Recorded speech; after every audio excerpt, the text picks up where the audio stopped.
Bonjour à tous et bienvenue dans cette nouvelle vidéo d'analyse sur les crypto-monnaies. Aujourd'hui, on va passer en revue l'état du Bitcoin, de l'Ether et du Total 2 entre autres. On va commencer avec l'analyse du Bitcoin. On a eu une petite frayeur il y a quelques jours, notamment suite aux déclarations de la SEC concernant Binance et Coinbase, où le marché des crypto-monnaies, en tout cas certaines crypto-monnaies spécifiques, ont pas mal chuté de plus de 20% sur une journée. Cette grosse baisse n'a pour autant pas vraiment impacté le Bitcoin et l'Ether qui ont quasiment pas bougé. Bitcoin, encore une fois, qui a été le plus résilient. On va donc voir l'analyse du Bitcoin déjà en unité de temps weekly. Vous le voyez sur l'unité de temps weekly, il s'est finalement rien passé. Entre guillemets, la semaine dernière, on a eu une bougie baissière, mais ça reste quand même très modéré par rapport au mouvement passé du prix du Bitcoin. On est toujours à l'intérieur de ce range sous la résistance des 31 000 $ environ. Ce range, entre les 15 000 et les 30 000, 31 000 $, on s'y trouve depuis un an. Vous le voyez, depuis la mi-juin, le Bitcoin a cassé le niveau des 30 000 $ à la baisse et depuis, il n'a toujours pas réussi à le franchir. Si on zoome un petit peu plus sur le graphique, on voit qu'on avait ce fameux range entre les 15 000 et les 25 000. On avait un beau signal d'achat ici, grosse bougie d'impulsion haussière. On est parti tester la résistance à 31 000 $ et ensuite le prix a commencé à corriger. L'objectif depuis déjà plusieurs semaines, c'est d'aller se reposer sur le niveau des 25 000 $ et de surtout ne pas le franchir par le bas, parce que si on le franchit, évidemment, c'est la porte ouverte à aller chercher des niveaux beaucoup plus bas. Dans un premier temps, celui des 22 000 $ et ensuite, malheureusement, encore beaucoup plus bas. Pourquoi 22 000 $? Parce que c'est là où se trouve la bande basse des bandes de Bollinger. Ça, c'est pour une analyse weekly.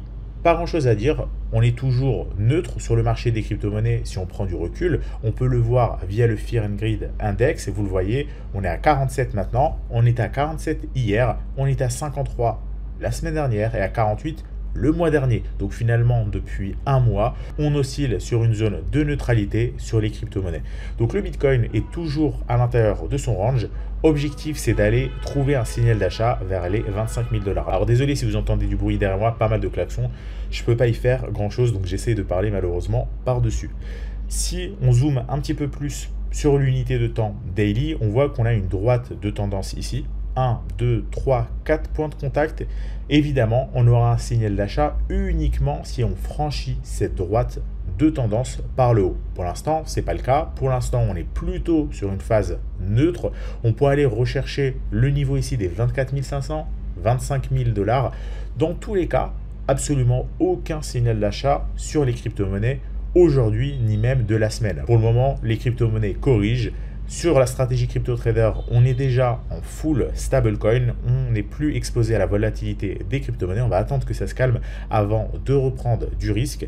Donc pour le moment, l'objectif c'est simplement une continuation de la tendance. Lorsqu'on cassera dans un premier temps cette droite de tendance baissière, on pourra potentiellement s'attendre à un rebond pour aller rechercher le niveau des 31 000 $. Donc clairement, c'est pas du tout glorieux pour les crypto-monnaies à moyen terme et encore moins à court terme.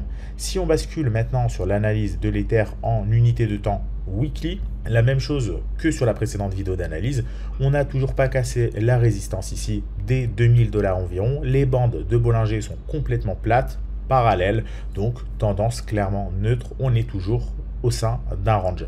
Si l'Ether baisse, le prochain support, c'est le niveau des 1500 $. C'est là où on a la borne basse des bandes de Bollinger. Dans tous les cas, pas de signal d'achat sur les cryptos pour le moment, tant qu'on ne casse pas les différentes résistances. 2000 $ sur l'Ether, 31 000 sur le Bitcoin. Ce sont des résistances qu'on attend de franchir déjà depuis plusieurs semaines, si ce n'est plusieurs mois.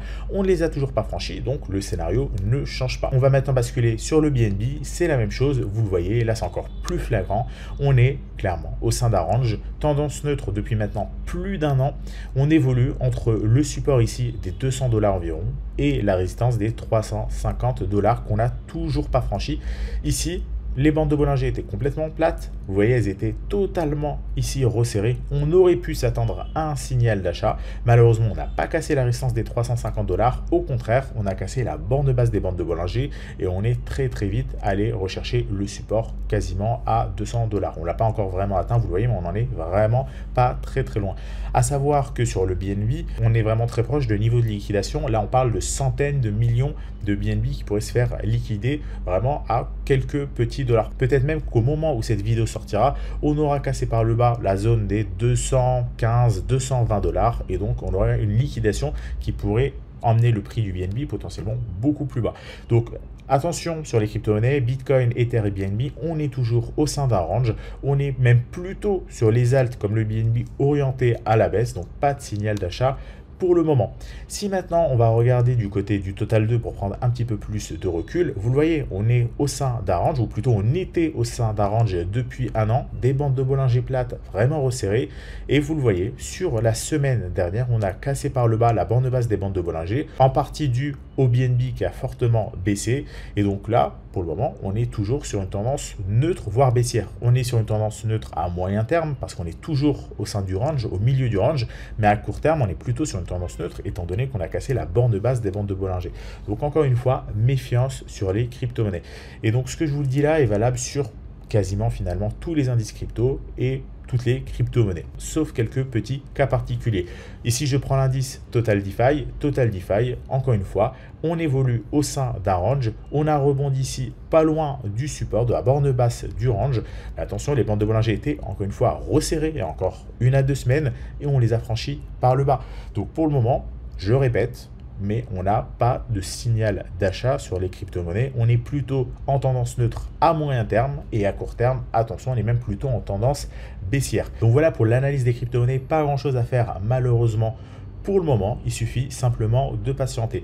Juste avant de conclure cette vidéo, je voudrais vous dire 2 choses. La première, c'est qu'à partir de la semaine prochaine, je vais reprendre mon setup habituel pour enregistrer les vidéos avec le micro, avec l'ordinateur, où ça sera de meilleures conditions que là où j'ai pu être depuis maintenant environ 3 mois. On va également pouvoir reprendre un rythme beaucoup plus régulier au niveau des vidéos d'analyse chaque semaine. Vous l'avez vu ces derniers mois, déjà il n'y avait pas grand chose à dire sur les crypto-monnaies, et surtout j'avais aussi un rythme parfois de une vidéo toutes les 2 semaines, toutes les 3 semaines. Là, on va pouvoir dès la semaine prochaine reprendre un rythme beaucoup plus régulier. La deuxième chose dont j'aimerais vous parler, c'est que dans quelques jours, on va lancer un nouveau programme, un programme appelé Rentable ou Remboursé. Je vous en dis pas plus. Pour être au courant, il faut que vous soyez abonné à notre newsletter. C'est réservé uniquement aux 10 premières personnes. On vous en reparlera dans les prochains jours via email. Comme je vous l'ai dit, c'est réservé aux 10 premières personnes.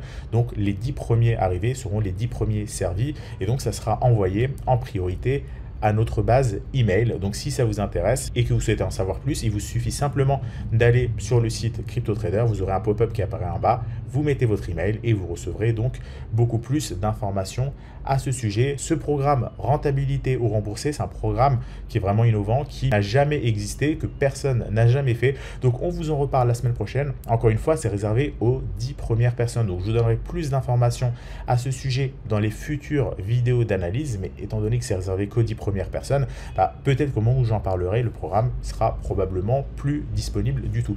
En attendant, vous pouvez toujours vous inscrire à notre offre de période d'essai gratuit sur CryptoTrader. C'est une offre qui va disparaître d'ici la semaine prochaine. Donc il vous reste que quelques jours si vous souhaitez tester gratuitement notre service CryptoTrader. Vous allez ici, vous cliquez, vous avez une semaine d'essai gratuit. Si ça ne vous intéresse pas, si ça ne vous convient pas, vous annulez l'abonnement et vous n'aurez rien payé. Vous aurez gratuitement accès pendant une semaine à notre application. Donc voilà par rapport à ça. J'espère que cette vidéo vous a plu. Quant à moi, je vous retrouve la semaine prochaine pour une nouvelle vidéo d'analyse dans de bien meilleures conditions d'enregistrement. Je vous souhaite à tous une excellente soirée.